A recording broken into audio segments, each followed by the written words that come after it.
안녕하세요. 엽서 돋보기입니다. 여러분, 봉골레 좋아하시나요? 그렇다면 봉골레가 이탈리아 베네치아에서 탄생한 음식이라는 것도 알고 계셨나요? 바닷가를 접하고 있던 베네치아는 신선한 조개와 해산물을 쉽게 구할 수가 있었고 바다 향을 살린 단순한 요리가 일상적이었죠. 올리브오일, 마늘, 화이트 와인만으로 조개의 풍미를 극대화하는 방식은 베네치아 상인들 특유의 실용성을 반영한다는 말도 있는데요. 아니 그런데 이탈리아의 바닷가를 끼고 있는 곳이야 많을 텐데 왜 하필 조개 파스타인 봉골레는 베네치아 상인들에게서 탄생했을까요?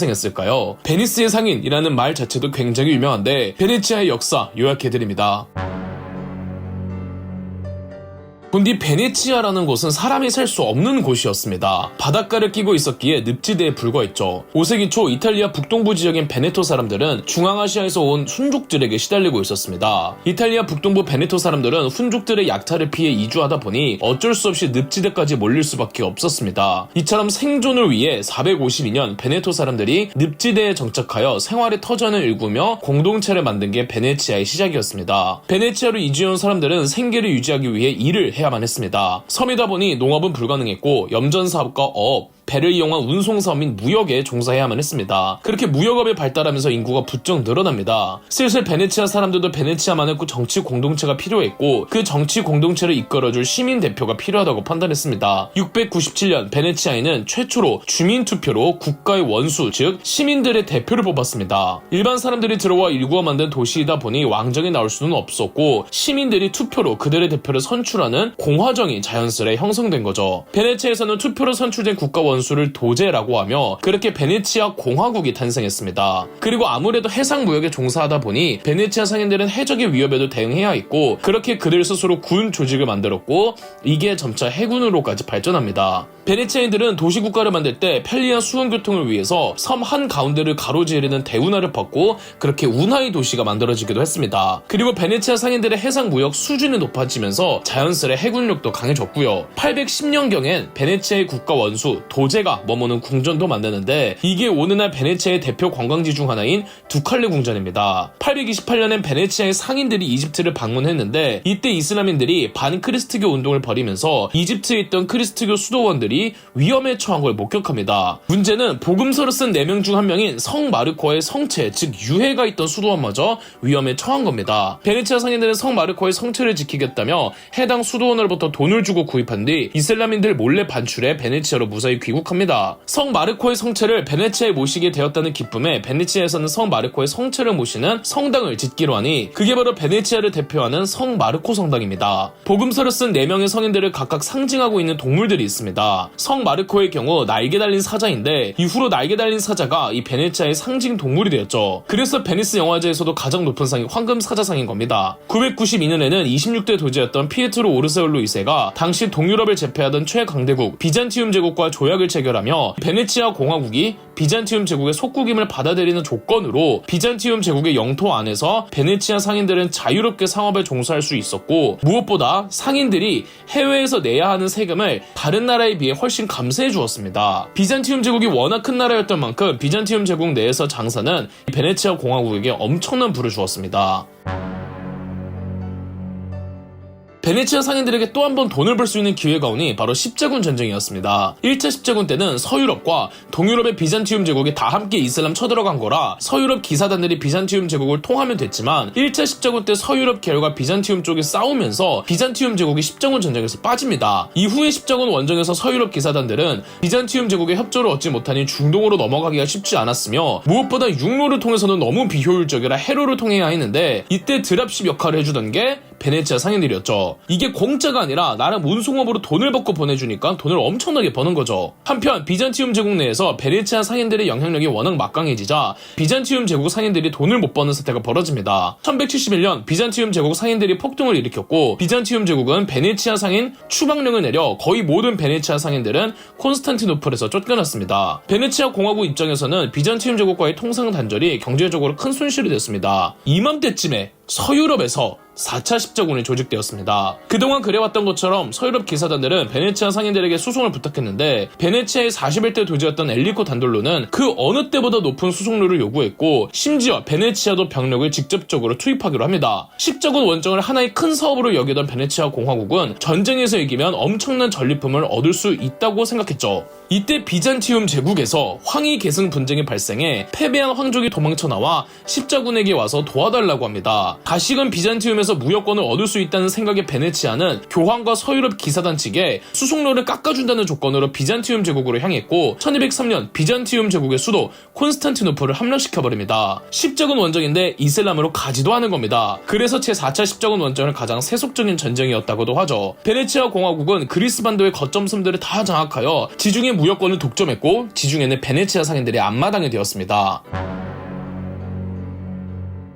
당시 이탈리아에는 베네치아 외에도 해상 무역으로 성장한 도시 국가들이 있었습니다. 대표적으로 제노바, 피사, 아말피가 있었습니다. 이 중 넘버원은 당연히 베네치아였고 넘버2가 제노바였습니다. 제노바도 지중해로 진출하고 싶어 했고 4차 십자군 원정 이후 지중해를 꽉 쥐고 있던 베네치아에게 도전장을 내밉니다. 그렇게 지중해의 제해권을 두고 1257년부터 1381년까지 총 4차례에 걸쳐 베네치아 제노바 전쟁이 벌어집니다. 최종적으로는 베네치아의 승리였고 지중해의 독보적인 주인은 여전히 베네치아였죠. 제노바와 싸우던 중 전리품으로 획득한 아크레 지역에 두 돌기둥이 있었는데 이 두 개의 돌기둥은 지금도 산마르코 광장에 놓여 있습니다. 어쩌면 가장 유명한 베네치아 상인인 마르코 폴로가 베네치아를 떠나 중국으로 넘어간 시기도 이 시기입니다. 15세기부터는 베네치아 공화국이 이탈리아 북부 내륙으로도 영토를 확장하면서 이 사실상 베네치아 공화국은 도시국가임에도 당대 유럽의 가장 부자인 곳이었답니다.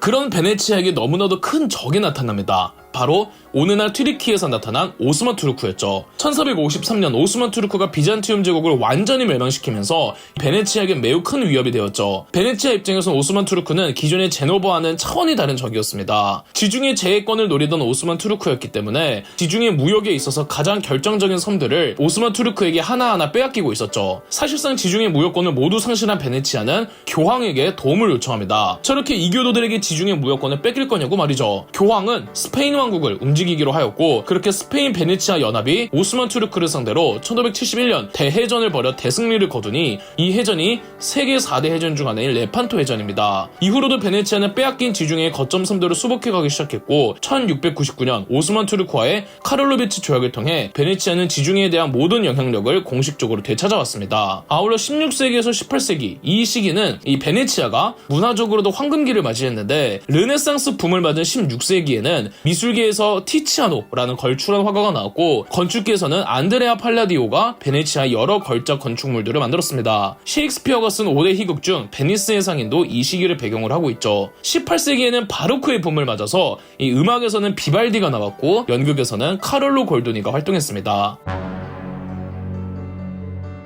18세기 말 프랑스에서 프랑스 대혁명이 터집니다. 프랑스 대혁명으로 프랑스의 군주제가 무너지자 유럽의 다른 국가들이 비상이 걸립니다. 타 국가의 지배층들은 혹시나 프랑스 대혁명이 자국의 민중들에게도 영향을 주지 않을까 걱정하지 않을 수 없었고 그런 이유로 프랑스 혁명 정보를 무너뜨리기 위해 유럽의 여러 국가들이 대프랑스 동맹을 결성하고 프랑스를 공격해왔습니다. 이때 프랑스나 대프랑스 동맹이나 베네치아 공화국에게 동맹을 요청해왔으나 베네치아는 거절하고 중립을 고수합니다. 이 마키아벨리가 한 유명한 말이 있습니다. 애매하게 중립을 고수하다가 두 세력 중 이기는 쪽에 의해 멸망할 것이다. 베네치아가 딱 그랬습니다. 더군다나 돈이 많은 도시 국가다? 타겟트가 될 수밖에 없죠. 1796년에서 1797년 프랑스 혁명 정부는 나폴레옹에게 1차 이탈리아 원정을 맡깁니다. 명분은 이탈리아 방면으로 쳐들어오는 오스트리아군을 무찌르는 것이었지만 실질적인 목적은 경제력이 강한 이탈리아 북부의 도시 국가들을 탈탈 터는 것이었습니다. 나폴레옹이 이탈리아를 침입한 지 9개월 만에 이탈리아 북부의 모든 지역은 나폴레옹의 수중에 떨어지고 말았습니다. 이탈리아 북동부 전체를 차지하고 있던 베네치아 공화국 역시 베네치아 본 도시를 제외하고는 전부 빼앗겼죠. 도저히 프랑스와 싸워 이길 수 없다고 판단한 베네치아 측은 베네치아 도시만이라도 지키고자 항복하기로 결정. 1797년 베네치아의 두칼레 궁전에는 프랑스 깃발을 개항하면서 1000년간 이어졌던 베네치아 공화국은 공식적으로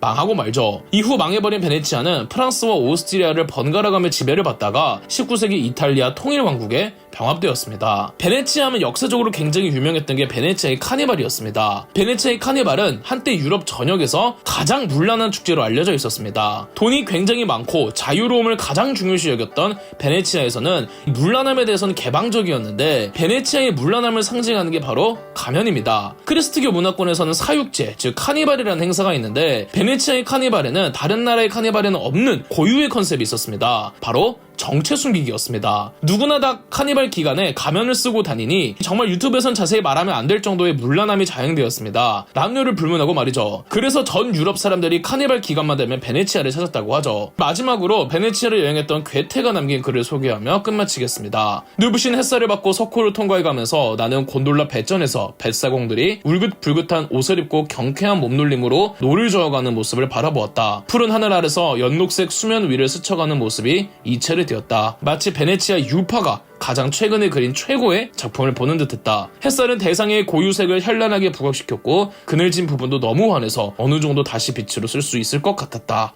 여러분, 티본 스테이크 좋아하시나요? 티본 스테이크 하면 이탈리아의 피렌체가 유명하죠. 피렌체가 있는 지역을 토스카나 지방이라고 하는데 토스카나 지방은 대형 이탈리아 토종 소를 키워온 지역으로 이 소는 지방이 적고 육질이 탄탄해서 두꺼운 스테이크로 구울 때 최적이었다고 해요. 이런 풍토 덕분에 피렌체 사람들은 고기를 얇게 써는 대신 두껍게 자르고 뼈채 구워 육즙을 그대로 살리는 방식의 스테이크 문화를 발전시켰는데 특히 르네상스 때 부유한 상인과 귀족층이 이 스테이크 식문화를 미식 문화로 만들면서 티본 스테이크가 피렌체의 상징적인 음식이 되었습니다. 피렌체 하면 빼놓을 수 없는 르네상스가 탄생한 본고장 피렌체의 역사에 대해 요약해드립니다. 로마 멸망 후 피렌체 지역은 서양 중세시대의 봉건제에 따라 토스카나 백작이 다스리고 있었습니다. 후작으로 번역되기도 한답니다. 로마가 들어서기 전 이 지역의 원주민들을 에트루리안이라고 하였는데 고대 라틴어에서 에트루리아를 토스쿠스라고 하였고 그래서 옛 로마에서는 이 지역을 토스쿠스인들이 사는 땅이라는 의미에서 토스카나라고 불렀죠. 그러니까 토스카나는 에트루리아인들의 땅 이런 의미를 담고 있는 겁니다. 11세기 말 신성 로마 제국 황제 하일리 4세와 교황 그레고리우스 7세가 대립하자 토스카나의 여성 백작이었던 마틸데는 교황을 지지했습니다. 그러다 카노사의 굴욕에 앙심을 품은 하일리 4세가 마틸데의 자기를 박탈하고 토스카나를 직할령으로 삼으려고 하자 마틸데는 토착 귀족들과 힘을 합쳐 격퇴했습니다. 하지만 1115년 그녀가 후계 없이 사망하자 토스카나와 피렌체는 분열했고 피렌체에서는 시민 자치제인 코민이 등장했습니다. 코민이라는 자치 형태를 형성한 토스카나 지역 중 피렌체에서는 양모 산업 등을 필두로 다양한 산업이 진행되면서 도시는 점차 활기차졌고 인구도 급속도로 증가합니다. 도시 번성의 1등 공신은 상인들이었습니다. 이들은 주로 양모업 혹은 은행업을 통해 막대한 재산을 불려나갔습니다. 문제는 성장한 상인 계층과 기존 피렌체의 정치를 지탱하던 토착 귀족들 사이에 신경전이 벌어집니다. 토착 귀족들은 피렌체 대주교와 손을 잡고 상인 계층을 압박하며 영향력을 유지하려고 했습니다. 그러나 교황은 부패한 대주교의 세력을 약화시키려고 했고 이에 대주교와 귀족들은 신성 로마 제국 황제의 편으로 돌아서 기벨린파가 되었습니다. 반면 교황은 상인 계층을 중심으로 구엘프파를 형성했습니다. 이렇게 13세기 피렌체에서는 표면적으로는 교황파와 황제파의 대립이었지만 실제로는 구시대의 토착 귀족과 신흥 상인 세력 간의 사회적 갈등이 본질이었습니다. 피렌체의 상인 계층, 특히 금융업자들이 압도적인 경제력을 내세우면서 교황파인 구엘프파가 주도권을 잡았습니다. 신성 로마 제국의 황제가 사망하자 1250년 상인 계층은 귀족 중심의 기벨린파를 몰아내고 1차 자치정부, 즉 프리모 포폴로를 세웠습니다. 피렌체의 1차 자치정부의 시청사 건물이 현재는 피렌체 바르셀로 박물관으로 사용되고 있답니다. 그러나 황제파 도시국가였던 시에나가 침공을 해서 1260년 1차 자치정부를 무너뜨렸고 귀족 정부가 재건됩니다. 그럼에도 피렌체의 상공인과 길드 세력들은 여전히 강력했으며 1293년 그들은 다시 봉기해 2차 자치정부 즉 세컨드 포폴로를 수립합니다. 이때 대부분의 귀족이 추방되었고 참고로 이때 추방당한 사람 중 한 명이 단테였습니다. 추방되고 나서 쓴 책이 신곡이었죠. 2차 자치정부는 시뇨리아 정부라고도 불리는데 9명의 의원과 피렌체 시민들이 직접 뽑은 국가원수 곤팔로 니에레가 통치했습니다. 이게 바로 피렌체 공화국입니다. 1298년 건립된 새로운 시청사가 오늘날의 팔라초 베키오 혹은 베키오 궁전이라고 하며 그 앞 광장을 시뇨리아 광장이라고 하죠. 피렌체 공화국은 길드 중심의 상공인 정부로 상공업을 적극 장려하며 금화, 플로린을 주조해 유럽 전역으로 퍼뜨렸습니다. 이로써 피렌체는 유럽 금융의 중심지가 되었지만 동시에 막대한 부를 진 소수 재벌 가문들이 권력을 독점하는 금권 정치 체제로 변모했습니다. 그 중에서도 가장 강력한 세력이 바로 메디치 가문이었죠. 1348년 흑수병이 피렌체를 강타해 경제와 사회가 큰 혼란에 빠졌고 이를 틈타 밀라노 공국이 피렌체를 침공하면서 40년에 걸친 전쟁이 벌어졌습니다. 군사력이 약했던 피렌체는 막대한 자금으로 용병을 고용해 맞섰지만 전쟁과 전염병으로 민심이 크게 흔들렸습니다. 이때 가난한 시민들을 돕고 재산을 나누며 신망을 얻은 금융업의 대부 재벌 가문이었던 메디치 가문이 부상을 했고 가문의 수장이었던 지오바니 메디치가 피렌체 공화국의 곤팔로니에레로 선출이 됩니다. 지오바니 메디치는 복지 정책을 추진하며 1419년 인노첸티 고아원을 설립하고 피렌체에서 가장 큰 성당 두오모를 만들기로 하는데 성당의 천장을 어떻게 할지 고민을 하다가 한 건축가의 제안에 따라 돔을 얹기로 하죠. 이걸 제안한 사람이 건축계의 르네상스를 시작시킨 브루넬레스키이고 이 건축물이 지금의 피렌체 두오모입니다. 브루넬레스키는 로마 건축에서 돔의 영감을 받았다고 하죠. 지오반니 메디치의 아들 코시모 메디치는 방대한 재산으로 고전 서적, 예술품, 골동품들을 사들였는데 코시모 메디치의 집은 거의 박물관 수준이었습니다. 더 나아가 피렌체에 대형 도서관을 세우고 도시를 재정비했으며 밀라노의 내분을 이용해 외교적 우위를 확보했습니다. 이러한 공적 덕분에 코시모는 나라의 아버지라고 불리며 메디치 가문은 피렌체 르네상스의 토대를 굳혔습니다. 그리고 코시모 메디치의 그 박물관 같은 집과 도서관을 보고 자란 다음 세대의 메디치 가문 청년들이 르네상스 문화의 정점을 찍습니다. 이들은 높은 식견과 안목을 가지고 실력 있는 예술가들을 후원해줍니다. 예컨대 코시모 메디치의 아들이었던 피에로 메디치가 후원한 예술가가 봄을 그린 보티첼리였고요. 코시모의 손자이자 피에르의 아들, 어쩌면 메디치 가문 사람 중에서 가장 유명한 로렌토 메디치가 후원해준 예술가가 미켈란젤로였죠. 피렌체에서 왕성하게 활동하지는 않았지만 레오나르도 다빈치도 이 미켈란젤로와 같은 시기 피렌체 근교 출신이고 그리고 모나리자 그린 것도 피렌체에서 그린 겁니다. 피렌체 출신은 아니지만 미켈란젤로와 다빈치 소문을 듣고 피렌체를 찾아온 라파엘로도 있었습니다. 이 천재들이 동시기 같은 공간에 있었다는 게 소름이 돋을 뿐이죠. 로렌토 메디치 시절 교황이 이 피렌체를 장악하고자 로렌토 암살을 시도했지만 실패하고 오히려 피렌체는 교황에게 반감하게 됩니다. 이후 교황이 나폴리 왕국을 부추겨 피렌체를 공격하게 하자 로렌토 메디치가 직접 외교로 나폴리를 피렌체 편으로 돌렸습니다. 다만 로렌토 사후 그의 아들 피에트로 메디치 때 1494년 프랑스가 나폴리 왕국을 공격하겠다며 이탈리아로 진입했습니다. 프랑스가 이탈리아 남부 나폴리로 가려면 당연히 피렌체를 지나쳐야 되잖아요. 피에트로 메디치는 프랑스군과 싸워서 이길 자신이 없어서 프랑스군에게 길을 내어주기로 합니다. 하지만 피렌체 내부에서는 나폴리를 배신했다며 피에트로 메디치는 엄청난 지탄을 받았고 그간 메디치 가문을 견제하던 다른 가문들이 다같이 합심하여 메디치 가문을 피렌체에서 내쫓아버린 뒤 영구 추방령을 내려버립니다. 메디치 가문이 추방된 뒤 피렌체는 내정과 외교 모두 혼란에 빠졌고 시민들의 요구로 1512년 18년 만에 메디치 가문이 복귀했습니다. 이후 메디치 가문 출신 교황들이 선출되면서 피렌체의 입지도 자연스레 높아졌는데 다만 메디치 가문 출신의 교황 클레멘스 7세가 피렌체에 과도하게 내정 간섭을 하면서 피렌체의 실질적인 권력은 교황에게 넘어갔습니다. 이때 신성로마 제국의 황제 카를 5세가 적국인 프랑스를 지지하는 교황 클레멘스 7세에게 앙심을 품고 로마로 진격해서 바티칸 교황청을 점령해버립니다. 이 틈을 타 피렌체 내부에서는 자주권을 지키기 위해 다시 메디치 가문을 축출했지만 클레멘스 7세는 복수심에 신성로마 제국의 황제 카를 5세와 손을 잡고 피렌체 공격을 요청을 합니다. 피렌체 공화국은 10개월간 저항했으나 결국 패배했고 1532년 클레멘스 7세는 자신의 사생아였던 알렉산드로 메디치를 피렌체의 공작으로 임명하면서 피렌체 공화정부가 해체되고 피렌체 공국이 성립됩니다. 이후 공작 자리는 메디치 가문이 당연히 세습을 했으며 심지어 피렌체 공국의 1대 공작이었던 알렉산드로 메디치는 미친 사이코패스 정신병자였습니다.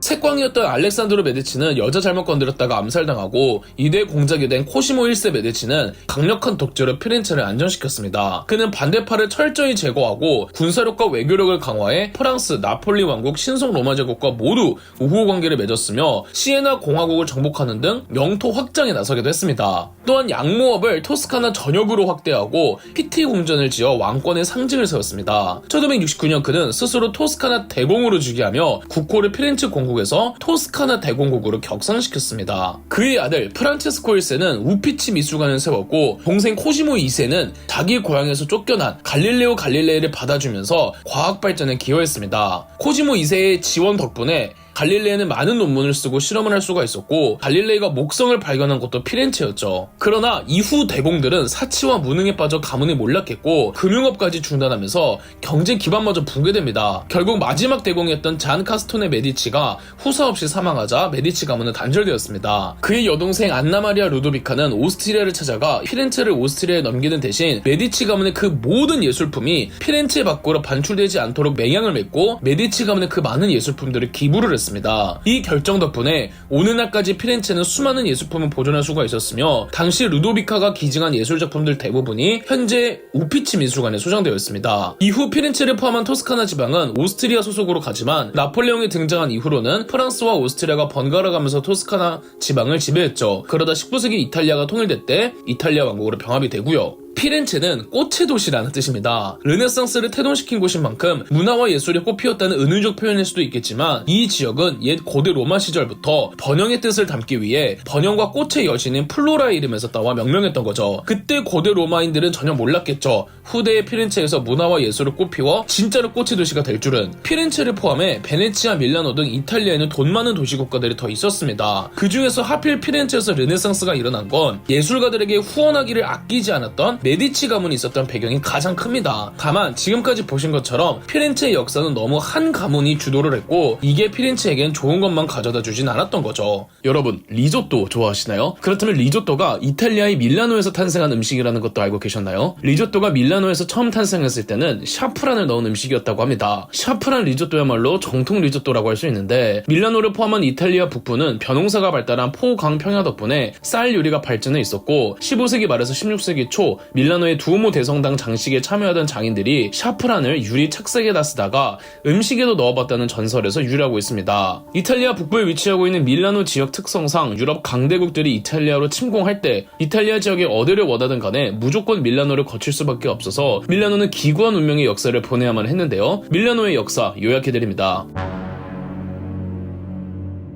밀라노는 가운데를 뜻하는 라틴어 메디우스와 평야를 뜻하는 라눔이 합쳐진 것으로 원래 이름은 메디올라눔이었던 것이 밀라노로 발음이 점차 변한 것입니다. 그러니까 밀라노는 평야의 한가운데라는 뜻인 거죠. 밀라노는 알프스 산맥을 넘으면 바로 나타나는 일종의 이탈리아의 관문 같은 도시이죠. 밀라노는 로마 제국 때부터 중요한 도시였습니다. 유럽 중부 내륙 지방의 이민족들에게 대응해야 했던 서로마 제국은 이탈리아 북부 도시들을 개발하고 이 로마 제국의 동서 황제들로 별도로 나뉠 때 서로마 황제들이 밀라노에 정착을 합니다. 313년 서로마 제국의 황제 콘스탄티누스 1세가 기독교를 공연한 칙령 역시 밀라노 칙령이잖아요. 395년 로마 제국이 완벽하게 서로마 제국과 동로마 제국으로 분열이 되었을 때도 밀라노는 계속 서로마 제국의 수도로 자리매김했습니다. 서로마 제국 멸망 후 게르만족들이 밀라노를 지배를 하다가 잠시 동로마 비잔티움 제국령으로 병합된 적이 있었지만 얼마 안 있어 게르만족 분파인 랑고바르드족이 세운 랑고바르드 왕국령이 됩니다. 나중에 라틴어가 점차 이탈리아로 발전을 할 때 랑고바르드라는 명칭은 롬바르디아가 됐고 이 때문에 이탈리아 북부 지역을 이탈리아인들은 롬바르디아라고 불렀죠. 랑고바르드 왕국은 프랑크 왕국에게 무너지면서 밀라노는 프랑크 왕국의 도시가 되었다가 프랑크 왕국 중 동프랑크 왕국이 신성 로마 제국으로 이어지면서 신성 로마 제국의 도시가 됩니다. 한동안 밀라노는 자치공동체인 코뮤네의 형태로 운영되었는데 12세기형 밀라노는 갑옷 제작 사업으로 큰 돈을 벌입니다. 밀라노제 갑옷은 미적 완성도와 기술력에서 유럽 최고로 뽑혔다고 해요. 밀라노의 옷 만드는 전통이 꽤 오래됐죠. 이 코뮤네 내에서도 유력 가문이 비스콘티 가문이었습니다. 시간이 지나면 비스콘티 가문이 사실상 밀라노를 좌지우지했고 1395년 잔 갈레아초 비스콘티가 신성 로마 제국 황제에게 정식으로 밀라노의 공작으로 분봉받으며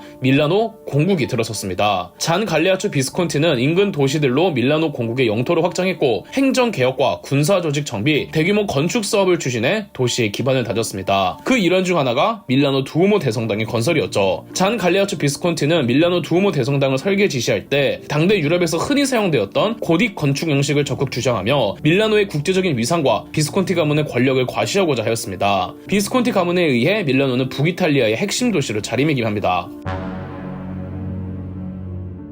잔 갈레아초 비스콘티사 후 후계의 분쟁과 외세 개입으로 공국은 점차 불안정해졌습니다. 특히 15세기는 인근 베네치아 공화국이 이탈리아 북동부 내륙 지방으로 영토를 확장할 때여서 이 베네치아 공화국과 대립했죠. 15세기 초 필리포 마리아 비스콘티가 밀라노 공국의 혼란을 수습했습니다. 여러 용병들과 정략 결혼을 통해 밀라노 공국의 충성스러운 용병단으로 포섭하는 등 국방력을 강화했죠. 하지만 1447년 필리포 마리아 비스콘티가 후사 없이 사망하면서 밀라노 공국은 다시 한번 혼란에 빠집니다. 이에 밀라노 밀라노의 귀족들과 시민들은 베네치아나 피렌체처럼 자치 정부를 만들자며 공화 정부를 세웁니다. 이 공화 정부를 엠브루시아 공화국이라고 하며 밀라노의 수호성인이었던 성 암브로시우스의 이름에서 따왔죠. 공화국은 초기에 자유와 시민 정신의 회복을 내세웠지만 귀족 간 권력 다툼과 대외 전쟁으로 빠르게 분열되었습니다. 내부 혼란을 틈타 프란체스코 스포르차가 나섭니다. 프란체스코 스포르차는 원래 용병단의 대장으로 과거 밀라노 공국 비스콘티 가문의 마지막 공작이었던 필리포 마리아 비스콘티가 용병대대를 포섭할 때 자신의 딸 비앙카를 용병대장 프란체스코 스포르차에게 시집을 보내기도 했죠. 즉 프란체스코 스포르차는 필리포 마리아 비스콘티의 사위였던 거죠. 그 덕에 프란체스코 스포르차는 보유하고 있는 병력이 있었고 군대를 동원해 엠브루시아 공화국 지도자들을 축출하고 스스로 공작이 되었습니다. 엠브루시아 공화국은 불과 3년 남짓 지속된 짧은 실험적인 공화정으로 끝났고 1450년 스포르차 가문의 밀라노 공국이 다시 들어섰죠. 15세기 밀라노 공국은 직물, 비단, 보석, 금세공 등의 사치품 생산으로 큰 돈을 벌었습니다. 그리고 갑옷 제작의 전통도 꾸준히 이어졌죠. 비단, 금세공, 장식성이 강한 무기들이 밀라노의 경제를 지탱하던 핵심 사치품 산업이었다고 합니다. 스포르차 가문의 밀라노 공국 공작들은 하나같이 공통점이 있었는데 다들 정치적으로 능력이 뛰어나 밀라노의 군사, 외교, 내정에 큰 기여를 했지만 개인적으로는 문란하고 부도덕하고 잔인한 사람들이었다는 겁니다. 그래서 오늘날의 학자들은 스포르차 가문의 밀라노 공국은 개인의 능력을 부각시키고 도덕, 윤리, 명예 같은 건 크게 중요하게 생각하지 않는 정치적 현실주의라는 문화가 팽배했었다고 표현합니다. 밀라노 공국에서 가장 유명한 공작은 7대 공작이었던 루도비코 스포르차입니다. 루도비코 스포르차는 형을 암살하고 조카를 꼭두각시로 조종하다가 결국 공작에 오른 인물로 역시나 정치 감각은 대단히 뛰어났습니다. 공작의 권력을 왕권 수준으로 올려놓고 강대국과의 외교도 능수능란하게 처리했죠. 루도비코는 농업과 관계개혁에도 힘써서 롬바르디아 평야의 생산력을 높이기도 했습니다. 예술에도 관심이 많았던 루도비코 스포르차는 국제적으로 레오나르도 다빈치의 명성이 높아지자 그를 밀라노 궁정으로 초빙하여 레오나르도 다빈치를 후원하기도 했습니다. 레오나르도는 밀라노에서 17년을 머무르는데요. 정작 루도비코 스포르차가 레오나르도를 부른 이유는 그림 의뢰가 아니라 수금이라는 악기 연주를 해달라는 목적이었다고 합니다. 레오나르도 다빈치는 악기 연주에도 능했던 거죠. 웬만한 음악가들보다 수준이 높았다고 합니다. 레오나르도 다빈치는 계속 밀라노에 머물면서 여러 그림들도 그리는데 최후의 만찬을 그려서 산타마리아 델레 그라치아 성당에 기증하기도 하죠. 이후 레오나르도 다빈치는 밀라노에서 해부학과 의학을 전문적으로 연구하기도 하며 밀라노 도시 건설 계획에도 참여하죠. 밀라노 시절 레오나르도 다빈치 하면 유명한 게 역시 각종 공학 무기들이겠죠. 레오나르도는 각종 무기와 장비들을 설계해서 밀라노 당국에 제안했습니다. 게틀링건, 화염방사기, 미사일 등 당대에는 실현이 불가능했지만 훗날 전부 만들어졌던 무기와 장비의 설계도들이었습니다. 심지어 비행기도 있었습니다. 다시 루도비코 스포르차로 돌아와서 루도비코 스포르차는 나폴리 왕국을 상당히 견제하고 있었습니다. 스페인 왕가의 지배를 받던 나폴리 왕국은 이탈리아 중남부를 다 차지하고 있었는데 나폴리 왕국이 점차 북쪽으로 영향력을 확대하며 해상과 육상의 교역로를 독점하려고 하자 루도비코 스포르차는 프랑스를 끌어들여 나폴리 왕국을 점령해달라고 부탁합니다. 이때 프랑스가 내려오는데 나폴리로 내려가려면 피렌체를 거칠 수밖에 없었고 피렌체의 피에트로 메디치가 나폴리를 배신하고 프랑스에게 길을 열어주자 메디치 가문이 피렌체에서 추방당했다고 피렌체의 역사에서 말씀드렸죠. 그런데 프랑스가 지나치게 이탈리아에 대한 영향력을 또 확대하려고 하자 이번에 루도비코 스포르차가 프랑스를 배신하고 베네치아 공화국 신성 로마 제국 편에 붙어 프랑스를 견제했습니다. 이처럼 국가 간의 외교는 철저히 실리에 따라 움직이는 것을 루도비코 스포르차가 잘 보여주고 있는 거죠. 이를 역사계에서는 이탈리아 전쟁이라고도 합니다. 이탈리아의 여러 도시 국가들이 이탈리아를 탐내던 프랑스, 스페인, 신성 로마 제국 세 국가의 이해관계에 얽히고 설켜버린 전쟁이죠. 다만 밀라노의 배신에 이를 바득바득 갈던 프랑스는 1499년 밀라노를 침공했고 루도비코 스포르차를 감금해 루도비코 스포르차는 감옥에서 사망하죠. 당시 밀라노 공국을 점령한 프랑스 측 사령관이 체사레 보르자라고 이 교황령 군을 이끌던 장수였습니다. 당시 밀라노 공국에는 마키아벨리가 피렌체의 외교사절단 자격으로 밀라노에 들어와 있었는데 그는 밀라노 공국이 체사레 보르자에게 점령당하는 것과 체사레 보르자가 다른 도시국가를 세우자 그의 통치와 군사 전략을 면밀히 관찰하며 그의 결단력과 냉혹한 현실주의적 통치 방식에 큰 감화를 받습니다. 체사레 보르자에게 정치적으로 큰 영감을 받은 마키아벨리가 피렌체로 돌아와서 쓴 책이 군주론이었습니다.